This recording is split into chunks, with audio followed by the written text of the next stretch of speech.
કેશોદ નગરપાલિકા સંચાલિત સ્વામી વિવેકાનંદ ટાઉન હોલનું રાજ્ય સરકારના કેબિનેટ મંત્રી અને પ્રભારી મંત્રી રાઘવજી પટેલ દ્વારા ટાઉન હોલનું લોકાર્પણ કરવામાં આવ્યું હતું।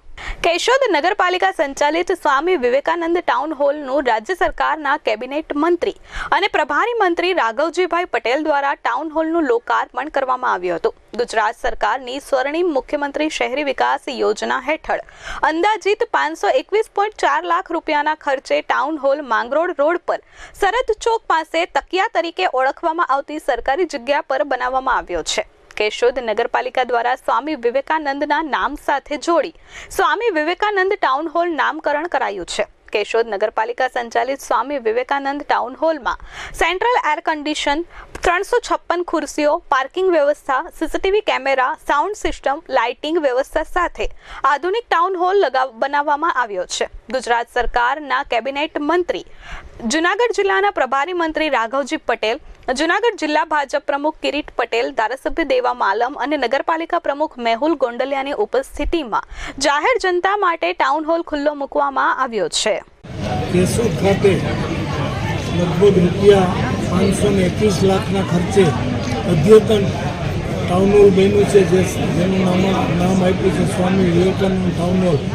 એનું લોકાર્પણ કરવાનો આ કાર્યક્રમ હતો। એનું લોકાર્પણ કરવામાં આવ્યું છે અને સાથોસાથ નગરપાલિકા હસ્તક ચાલતા વિવિધ વિકાસ કામો અને મંજૂર થયેલા કામો અંગેની પણ જાણકારી મળી છે। ખરેખર નગરપાલિકાના પદાધિકારીઓ સરકારની વિવિધ યોજનાનો લાભ લઈ આ શહેરની જનતાની સુખ સુવિધાની સગવડતામાં વધારો કરવા માટે પૂરતી મહેનત લઈ રહ્યા છે। એના માટે પદાધિકારીઓ અભિનંદનના અધિકારી છે। કેશોદ શહેર પ્રગતિશીલ શહેર છે અને આ શહેરમાં વધુ વિકાસ કામો થાય, એક સારા સિટી તરીકે કેશોદ શહેર નિર્માણ પામે, એના માટે રાજ્ય સરકાર અને કેન્દ્ર સરકારની અનેકવિધ વિકાસ કામો માટેની યોજનાઓ છે।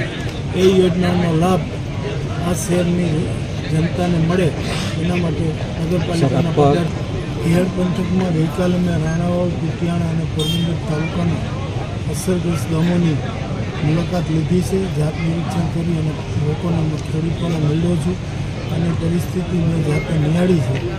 એના માટે સરકારશ્રીમાં અમે સાથે બેસી અને આ લોકો ખેડૂતો, અસરગ્રસ્ત ખેડૂતોને મદદરૂપ થઈ શકાય એ દૃષ્ટિકોણથી અમે તાત્કાલિક કાર્યવાહી કરી આનું સર્વે કાર્ય ચાલી રહ્યું છે।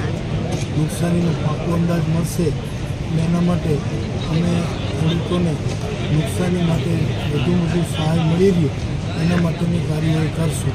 બીજી જે આપણે વાત કરી, ખેડ પંથકનો આ પ્રશ્ન આજનો નથી, દર વર્ષે આ સ્થિતિ સર્જાય છે અને એના માટે રાજ્યના માનનીય મુખ્યમંત્રીશ્રીએ તંત્ર અધિકારીઓને સૂચના આપી છે કે કાયમી ધોરણે આ પ્રશ્ન હલ થાય અને એના માટેની યોજના તાત્કાલિક।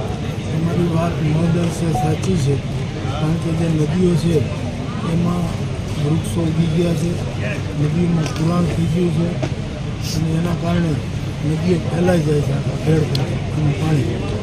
Aniruddhsinh Babariya, S24 news, Keshod.